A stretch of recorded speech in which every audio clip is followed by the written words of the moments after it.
Deputy Bríd Smith, 4.5 minutes, followed by Deputy Mick Barry, 2 minutes, please. Thanks very much.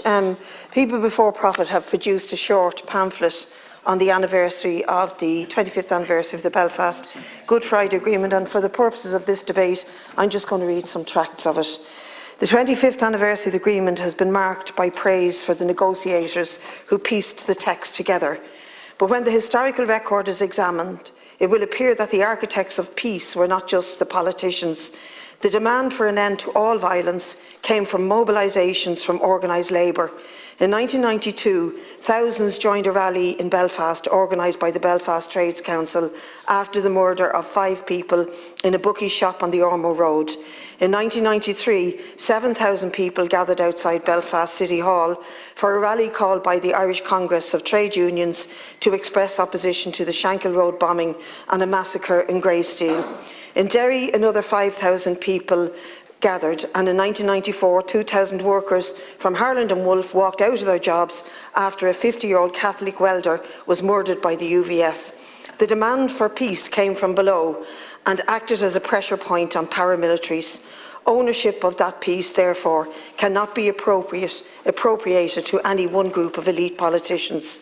The hope in 1998 was that with consensus having supposedly been reached on how to handle issues arising from sectarianism, communities would come together through working in harmony on practical day-to-day matters. The underlying assumption was that there were 2 irreconcilable cultures and identities in the North which have equal validity and must be represented at governmental level.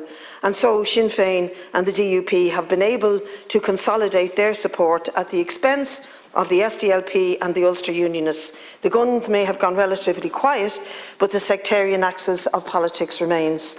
The sectarianism at the heart of the northern state means that the DUP are using their communal veto to prevent the emergence of a Stormont executive. They have manufactured a cause by focusing on the protocol. With no shame about being in a minority when it came to the referendum, they are engaged in obstructionist policies that have one motive: to shore up their political base against their rivals like the TUV.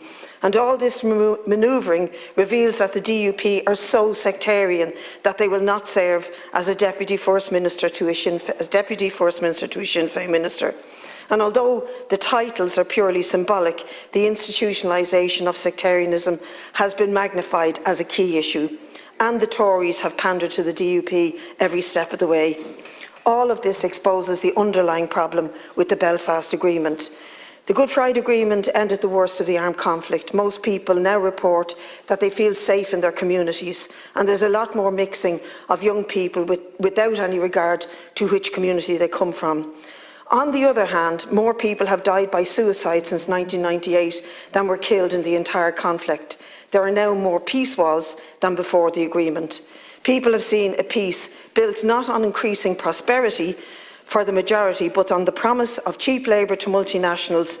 Workers in the North today earn, on average, 10% less than their counterparts in Britain, and less again than workers in the South. Certainly some in the North have found prosperity since the agreement came into force. There was a 40% rise in the number of millionaires in Northern Ireland between 2010 and the present, but the majority have not shared in this supposed bonanza. Real wages in 2023 have not returned to their pre-2008 levels, and welfare reform has ensured that wages have fallen considerably and living standards have fallen considerably. We therefore say that a border poll is urgently required so that people can have the option of whether they wish to continue to live in a failed state, and that such a referendum should be held across the whole Ireland, and if it's successful, should lead to a constituent assembly to develop proposals for a very different country where sectarianism will be confined to the dustbin of history, and People Before Profit will advance a clear socialist position for an end to tax haven status that currently dominates this state, for an end to the domination of church in the control of our schools and hospitals, and the creation of a secular Ireland where all workers make gains.